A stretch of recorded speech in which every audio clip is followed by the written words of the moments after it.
سلام زوينين وزوينات. ليوما غادي نعاود ليكم قصة حقيقية ومخيفة بزرف وقعت في مدينة الرباط.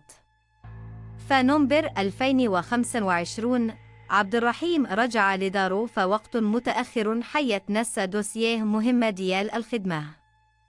دخل الدار ولقى الصدمة اللي جامدات ليه الدم مرتو وخوه فوضعية خيانة واضحة.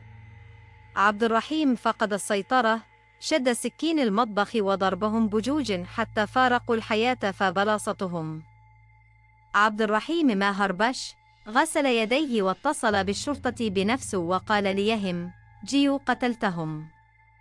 الشرطة لقت الدوسيه فعلا فوق الطاولة، وهو اللي كان السبب في هذا الفاجعة.